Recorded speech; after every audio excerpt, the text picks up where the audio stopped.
All right, welcome back, everyone. Today's going to be a special one. This is the first time I'm having multiple people on for an interview, but I have a great group of guys on right now. I got James, Frank, and Dennis from Stellar Housing Solutions. So, welcome, guys. Thanks for Thanks for having having me. us.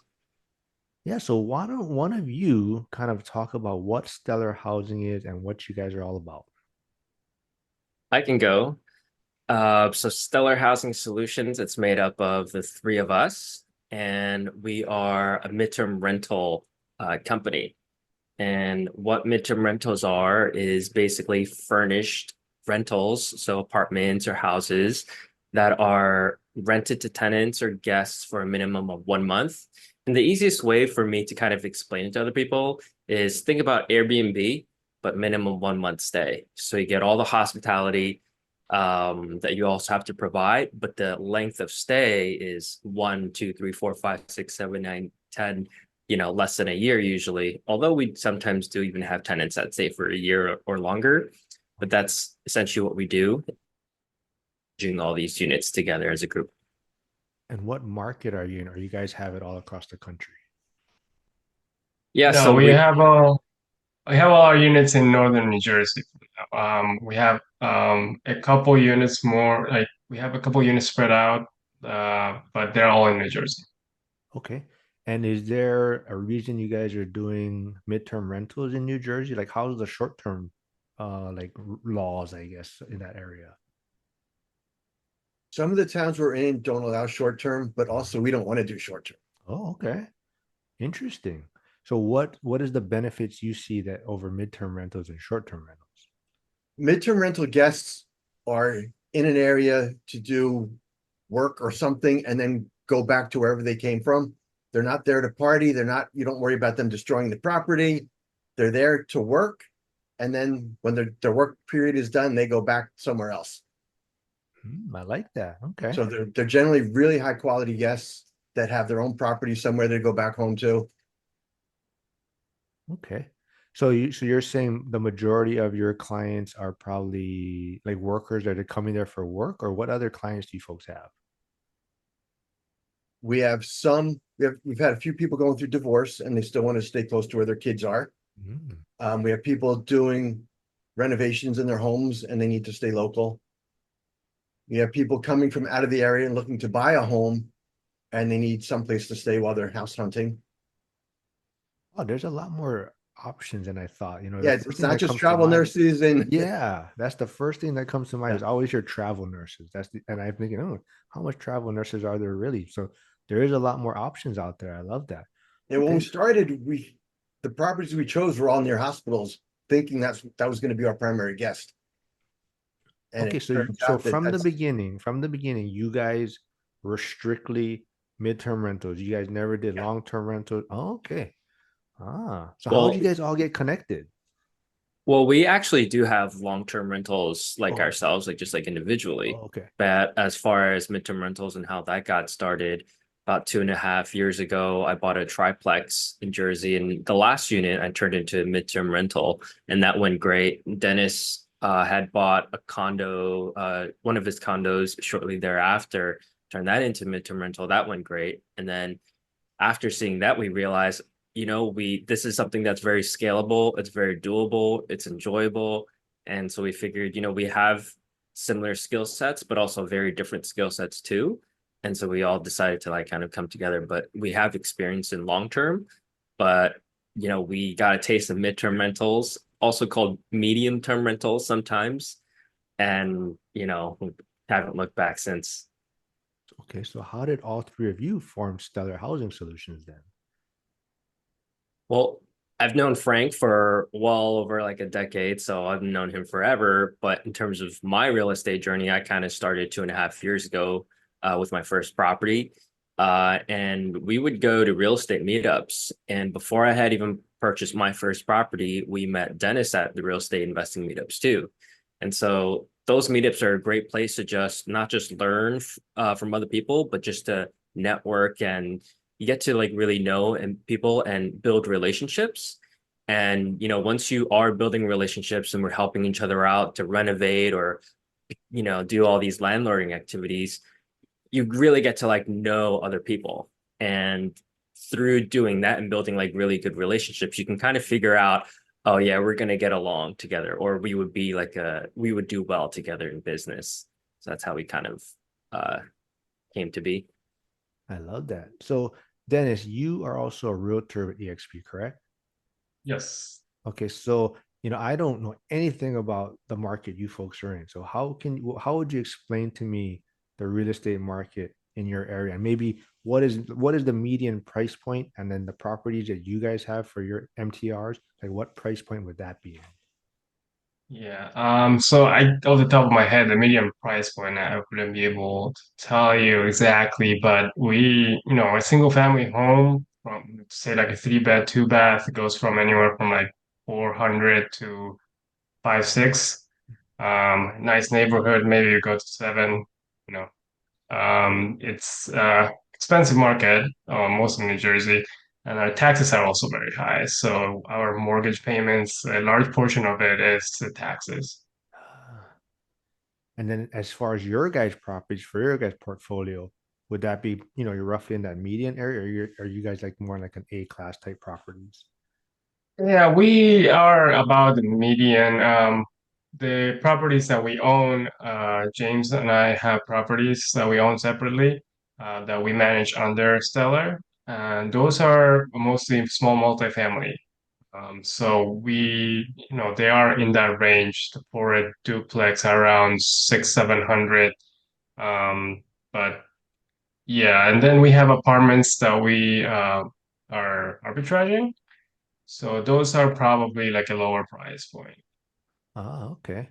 So your guys' portfolio are you guys just arbitraging or managing basically your properties, or do you guys take in other clients and you guys are managing their properties also? We're also managing for other people, also known as co-hosting in the short term or the midterm rental space, which is kind of different from actual property management, like the management of like the physical things. But the easiest way that I can kind of explain co-hosting is you're digitally managing everything from the first tenant lead to cleaning, turnover, returning the security deposit, and being able to do all that. We do a little bit more than a lot of typical co-hosts because all of our units are really close to where we live and where we are. So we kind of go in and do like the quality checks and extra touches and go way more into detail than most other co-hosts. But yeah, so we all manage under Stellar Housing Solutions, the units that are our own and midterm rentals, the arbitrage units, which is just subleasing, and also like our co-hosted units too for other people. All right. So I interviewed Jana Polisigi the other week, and she does co-hosting, which I think is a great space to be in. You don't have a lot of risk on the table. You don't own the property. You don't have a mortgage or payment on it. So what would you guys say from like, from a midterm rental standpoint, co-hosting standpoint, even the short-term rentals, what would be like maybe the challenges that you guys have? Because I do short-term rental code, and the communication part is definitely the biggest headache of everything.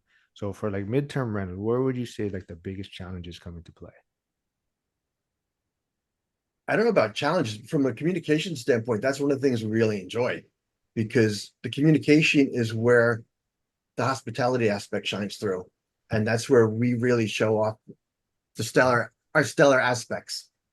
Oh, well, okay, okay. Let's stay right there real quick then. So what sets you guys apart? What kind of maybe tools that you use, or what sets you folks apart? I think the first thing is our response time. A lot of times in our market, someone will inquire about a property, like they're looking to get housing. They'll put a request out on Airbnb or a furnished finder somewhere, and 9 out of 10 landlords won't reply, or at least won't reply quickly. And we generally reply in minutes. Is that because you have an automated system, or you guys are actually replying to these requests? The initial replies are always us. Oh, wow. Okay.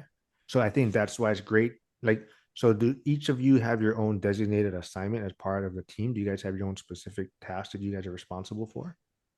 In some respects, yeah, but in communications, it's whoever's available will generally reply first because we all have day jobs. And depending on how busy we are at those jobs or what time of the day the message comes in, different ones of us can reply. Wait. You guys all have day jobs on top of hosting, 15 plus properties? Absolutely. And the other thing with midterm rentals versus short term, we don't have turnover every 3 days or 2 days. So we're not, there's less to do for us. So we can focus on the hospitality aspects when we only have turnover once every 3 months in a unit. Okay, so I know Dennis is a realtor, but like James and Frank, what is your guys' full-time job? I'm a web developer. Oh, that must come in And handy. yeah. And I'm a oncology pharmacist in a hospital. And Dennis is actually also a pharmacist too. So he's got his full-time job plus doing some realtor stuff on the side.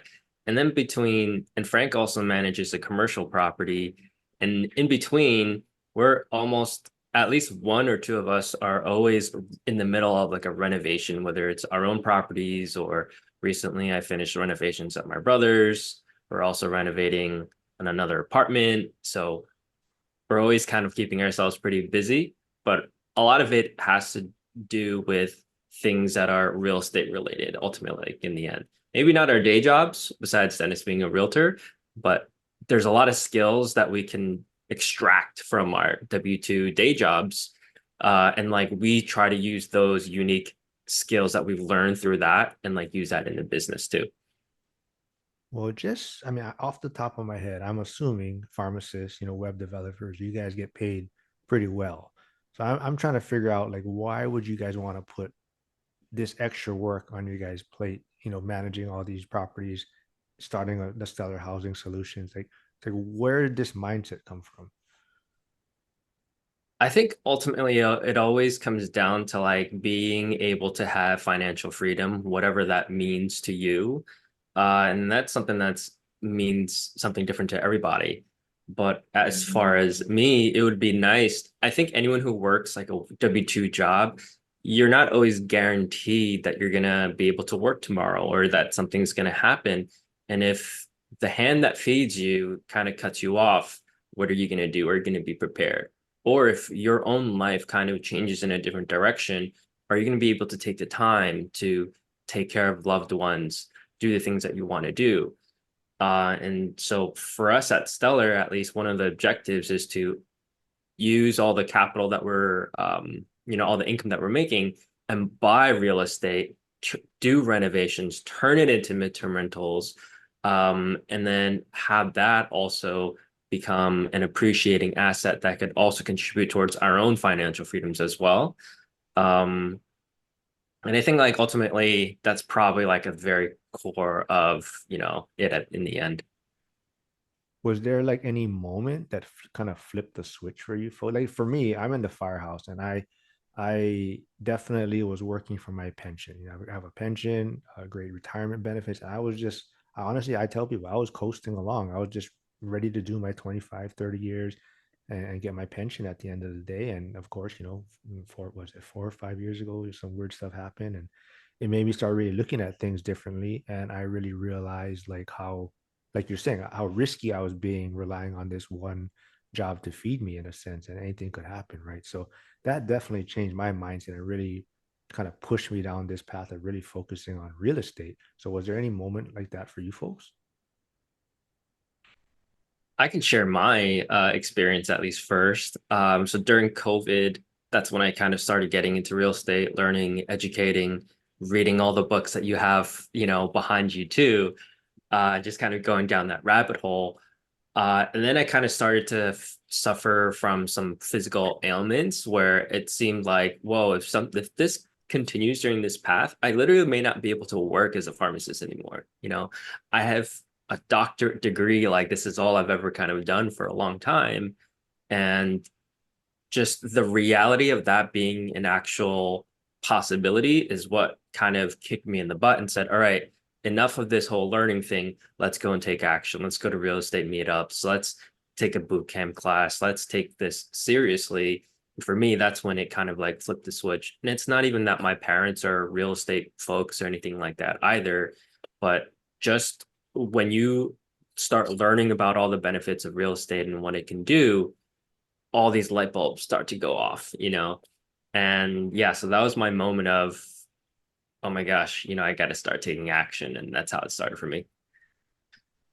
Uh, you you and Dennis are not gonna like me because I know a lot of pharmacists that I went to school with, and I always tease them like, "Dude, you guys just count pills all day. How hard is it?" So, but yeah, I always give them shit about that. But I love that. But I kind of want to get back to kind of got off topic, but I want to go back to the stellar housing, you guys business that you guys started.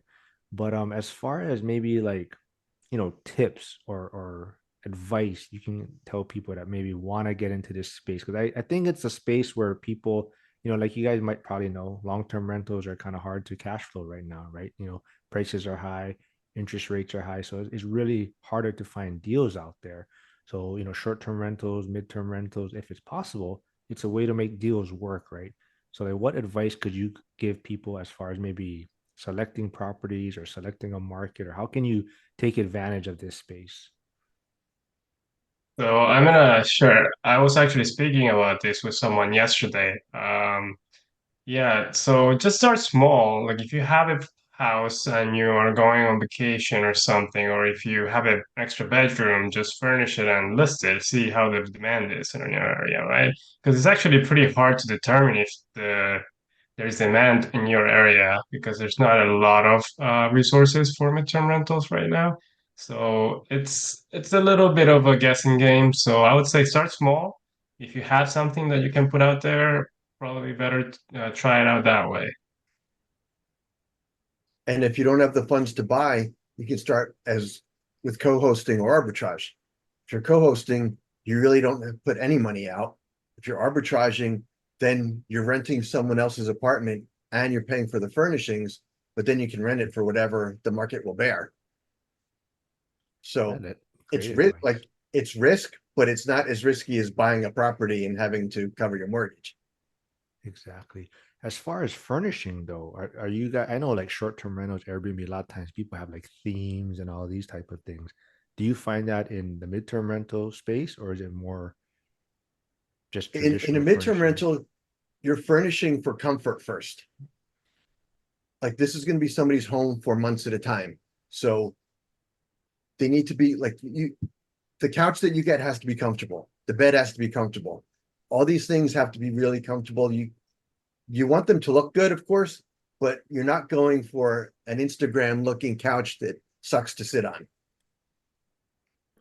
What about like property size? Like, so your guys' portfolio, does it kind of, if you were to look at it, would it kind of be the same type of properties? Or is it you guys kind of have all different type of midterm rental properties? Our originally all our units were one bed. Then we got a few two beds, and now we have a few three beds also. Oh, okay. In my head, I was just thinking like big homes, like 4 bedrooms, but oh, okay, one, okay. Huh. One beds are so easy to rent, Oh, okay, at least in this interesting. market. Interesting. Okay. And where, so, the one thing that I'm really big in like the one rental at a time community, kind of that slow and steady kind of, build your portfolio. And the one thing, is always kind of make sure you kind of have an exit strategy. Let's say, like Hawaii is very restrictive on short-term rentals right now, right? So a lot of people I think got caught with their pants down where they were trying to make deals work by only doing short-term rental, and then when they kind of banning it now, kind of limits. They don't have an option now. So for your guys' midterm rentals, do you think like let's say for whatever reason they change regulations? Would you guys still be able to convert it to a long-term rental and probably break even or be net positive cash flow? So it depends on which strategy that we're employing. Like, is it a property that we own?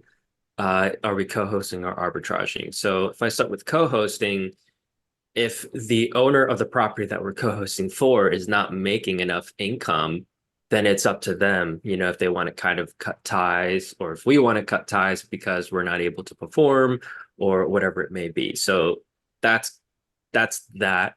When it comes to arbitrage, that's purely kind of like a business model where you have all this income and you have expenses. And if you are having if you're experiencing negative cash flow in your business, then that's a bad business. So at some point, you have to kind of cut your losses and decide, you know what, I'm gonna kind of close up shop, especially if you were to convert it into long term, most likely you probably wouldn't be profiting anyways. So that's probably how that would quote unquote go down. And depending on the leases that we're signing with the landlords, that also kind of contributes to how we're going to exit. You know, is there a security deposit? How much is it? Is there early termination clause? You know, things like that. When it comes to properties that we owned, and you talked about what are the things that we're looking for in terms of assets when we're buying, one of the, I'll give you one example. So in this past October, I purchased a duplex. And, you know, one of the reasons why I was able to purchase it compared to they probably had 30, 40, 50 offers in is that I was more comfortable with a higher purchase price. For me, I knew what it would sell for, so I offered whatever that max would be. And a lot of people didn't bid or submit offers that high because for them, everyone is just doing long-term rentals. And this is a duplex, right? So there's math involved and it's cash flow at the end of the day. As a long-term rental, does it cash flow? Definitely does not. But because we do midterm rentals and I know what rents are going to come in because we are already doing midterm rentals in the area, since all of our midterm rentals are clustered in the same northern New Jersey area. So based off of that, my analysis completely changes. And I know that at some point, if I'm able to get to midterm rentals in both units, cash flow is going to be good. If it's a hybrid of one is midterm, one's long term, I'm going to be pretty decent and stuff. So I, even despite that, I always tell everyone if you're going to buy a property, you have to underwrite it as if it's a long-term rental, and you have to be okay with that worst case scenario exit strategy of buying a property and having a long-term rental, right? If it's going to actually negatively cash flow, what is it to you, you know? And you know that in real estate, it's the tax benefits, the depreciation, the rent pay down, the tenants are doing. There's all these other benefits that sometimes it's okay if you have a little bit of negative cash flow when your equity is going to go crazy because you're in a high cost of living area like Hawaii or New Jersey, right? So we can quickly get our equity and refinance or use a HELOC and move on to the next thing and buy something that does cash flow.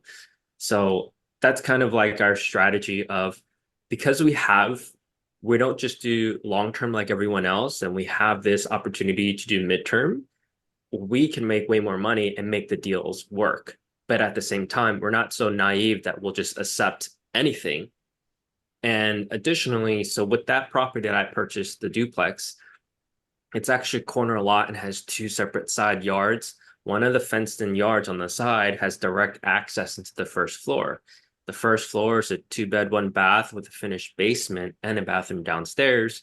And so that would actually be a perfect play for a midterm rental where if we have an insurance relocation family that needs to come in with someone who's elderly and has pets, we're the perfect candidate because later on, once I've renovated the first floor is going to have a walk-in shower, handicap accessible. So it's going to be perfect for those people who need a walk-in shower. They can't access a tub, have a tub in the basement. So if there's a family or everyone wants a tub, that's there.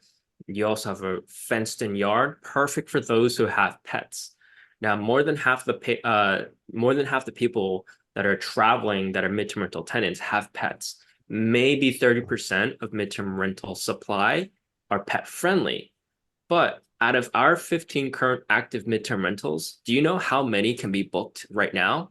0, because they're all booked, right? So if these 30% of these midterm rentals are pet friendly and most of them are booked because the demand and supply is so outrageous, it's even more better for you to have like a pet friendly rental and especially have this fenced in yard that has private entrance and all that stuff. So with parking, laundry. So we are really focused on the amenities that we can provide so that it's also a hedge against a situation where if things don't go well or if things get so crazy saturated like you see in the short-term rental market, well, our units we have what's called PPL, pets, parking, and laundry. So New Jersey is kind of like densely populated, and parking is a big deal. And so we're always pet friendly. We always have parking, and we have laundry, whether it's inside the unit or somewhere on premises.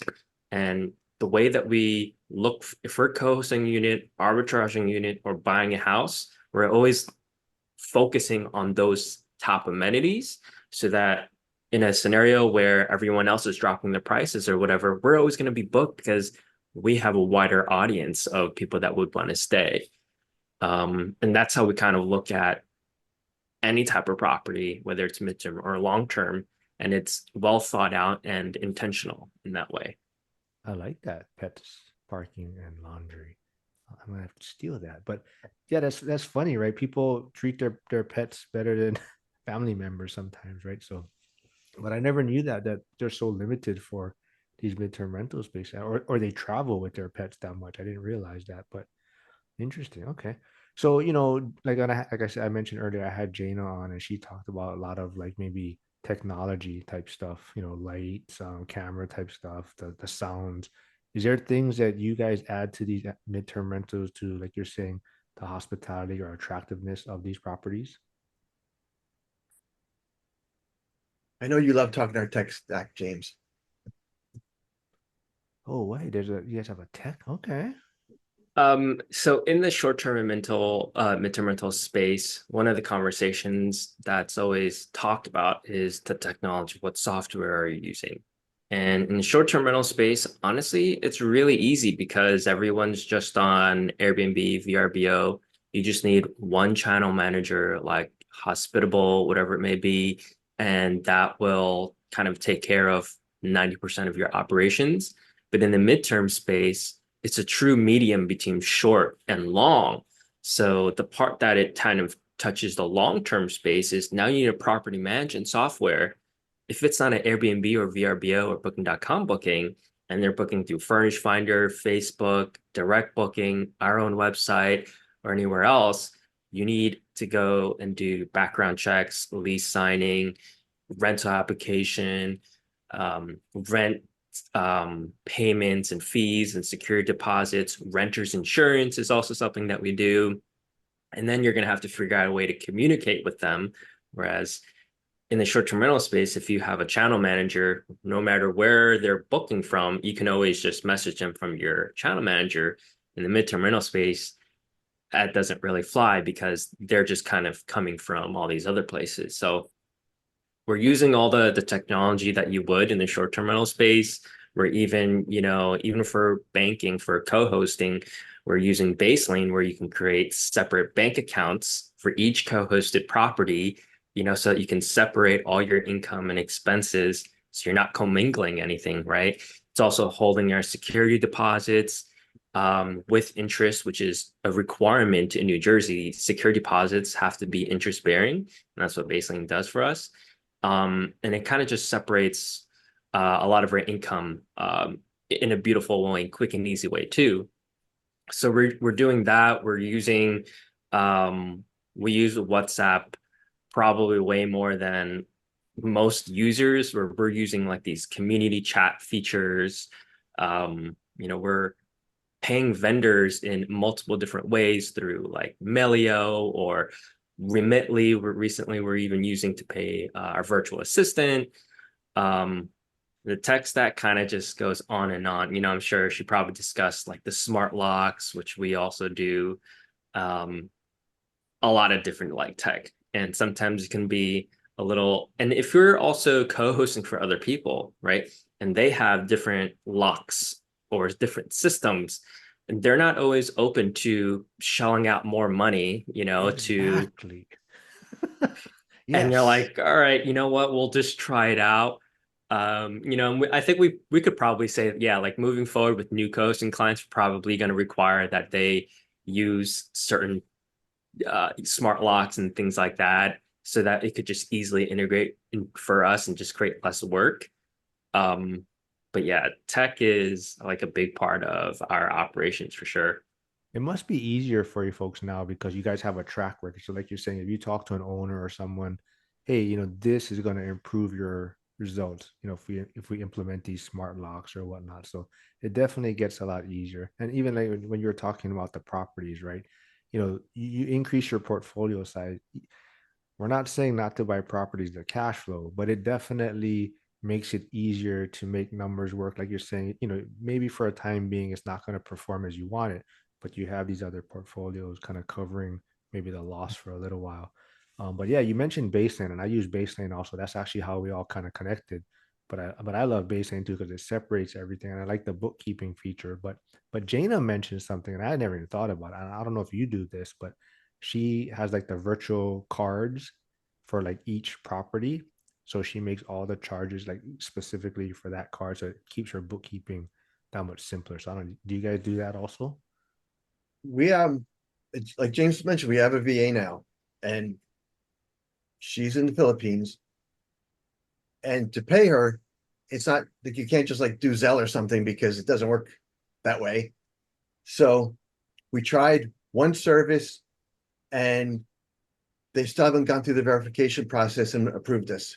Another service, they couldn't verify her side. So then we got to the third service and they wanted to do they wanted us to use a debit card and then pay her to a debit card. So I don't know how much I trust these companies that I've never heard of before.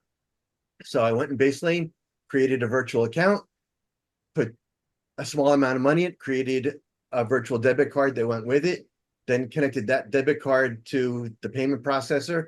They sent the money, and it's so beautiful, and it was so easy and fast.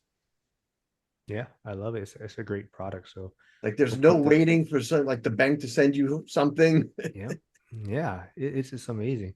But I don't want to make trouble here too, though. So I always hear, when you kind of form teams or partnerships, right? There's a lot of challenges sometimes, right? So there's three of you forming the Stellar Housing Solutions.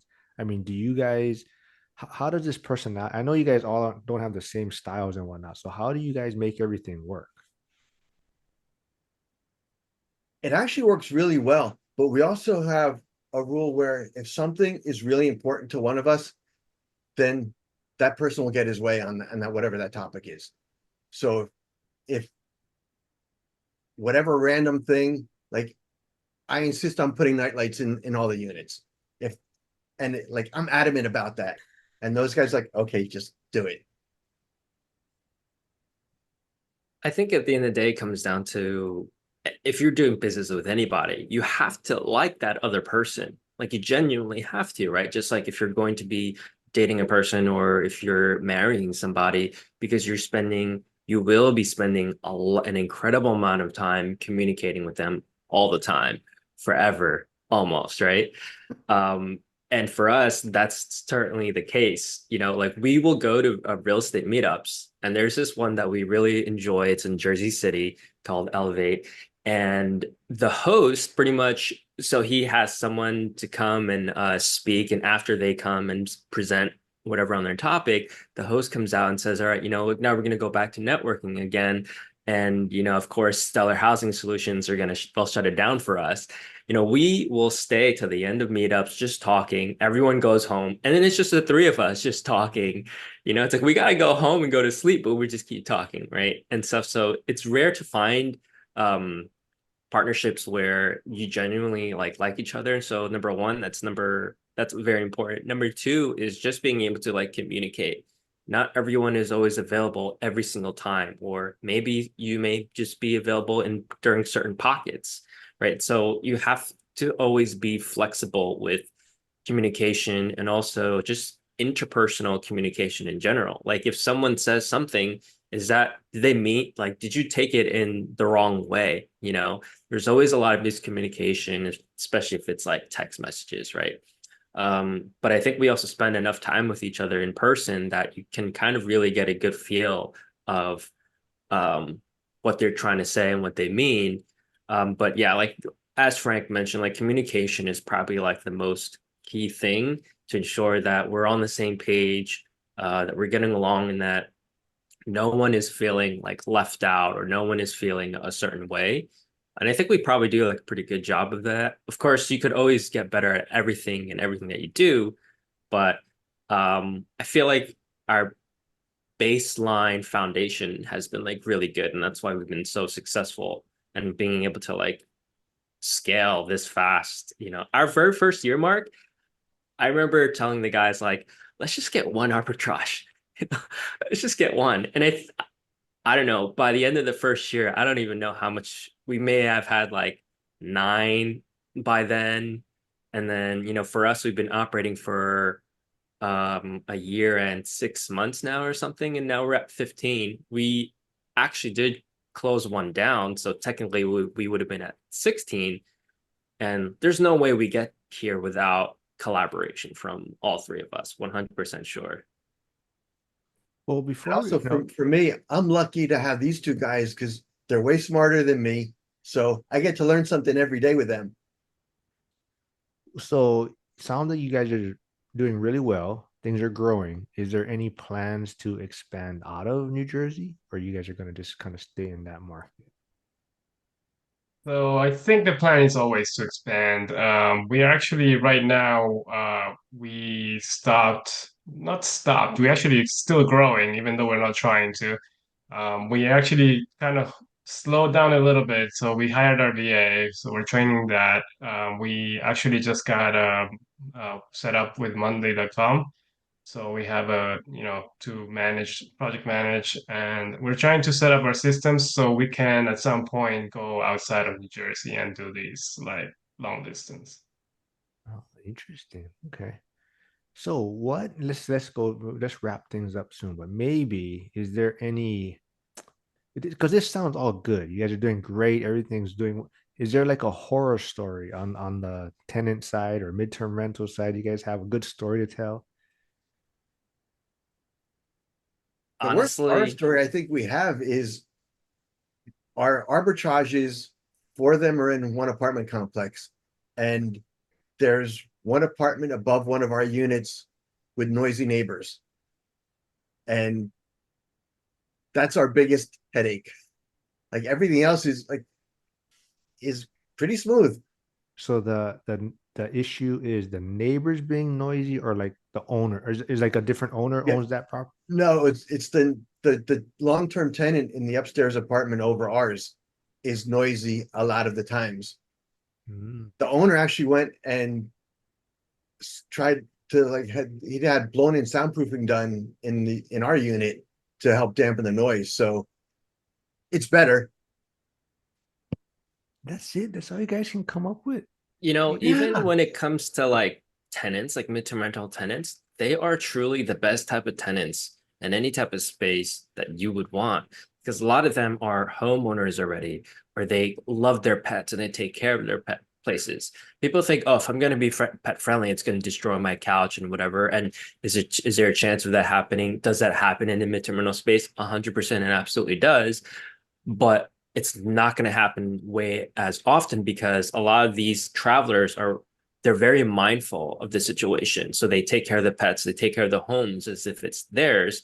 I think the most damage that we've ever had to endure was we had a family that relocated from Canada, and they had a 2-year-old son who kind of drew on the couch, whatever, with a black pen, but it's a dark brown couch anyways.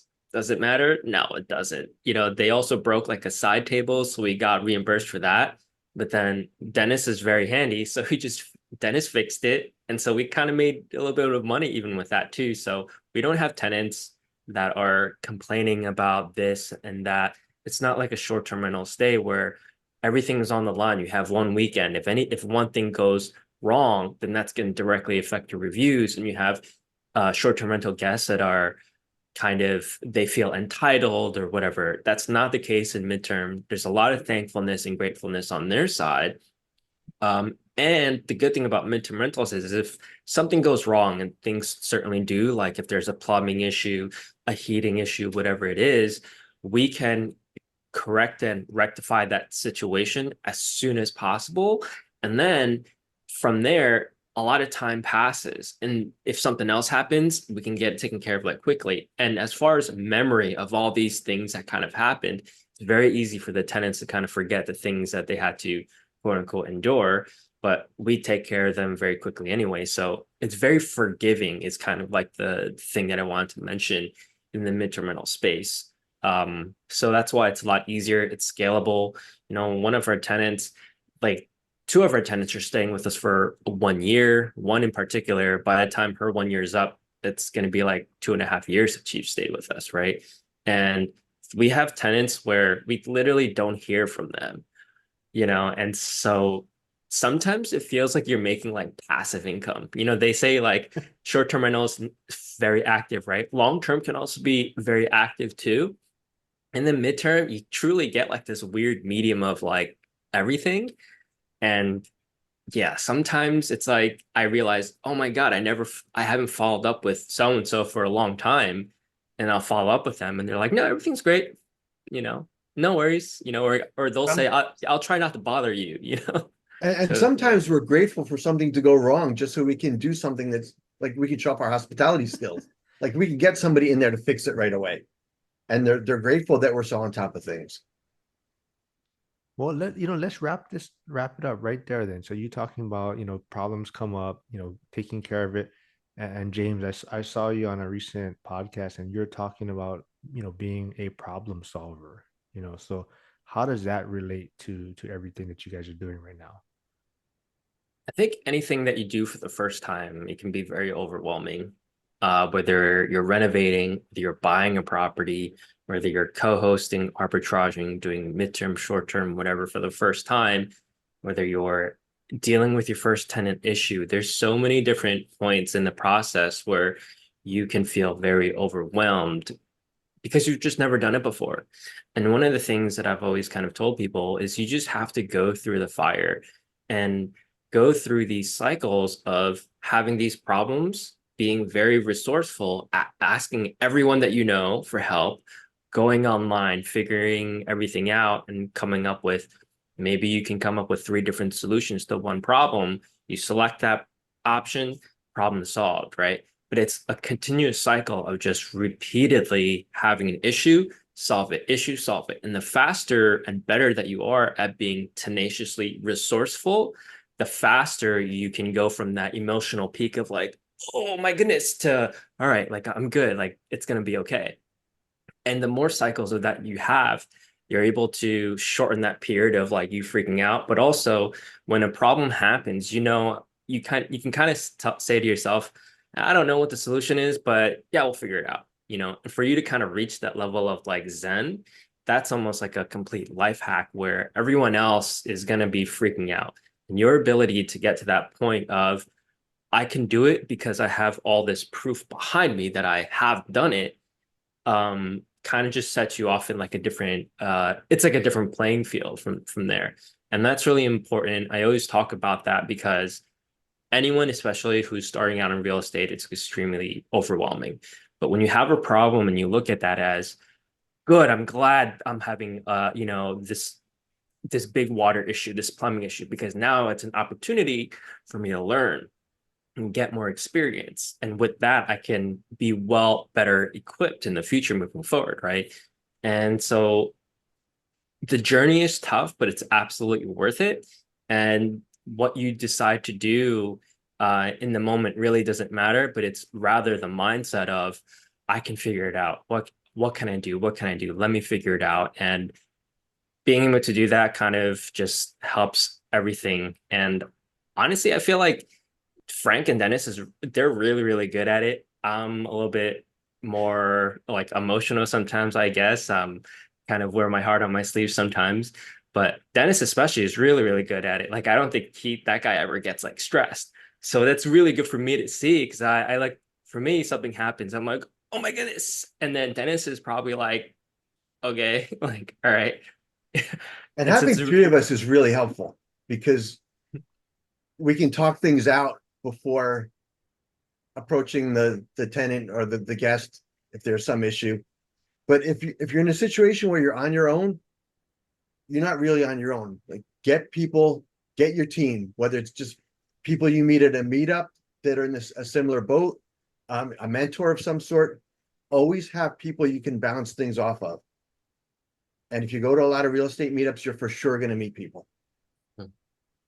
Yeah, totally agree. I know, James, you mentioned kind of going through the fire, and it's funny you say that. So I think by the time this one airs, Jana's interview would have been out already, but she kind of mentioned the same thing about kind of, like if you look at a fire, it could either heat up food, which is necessary, but it also could cause damage, burning down a home.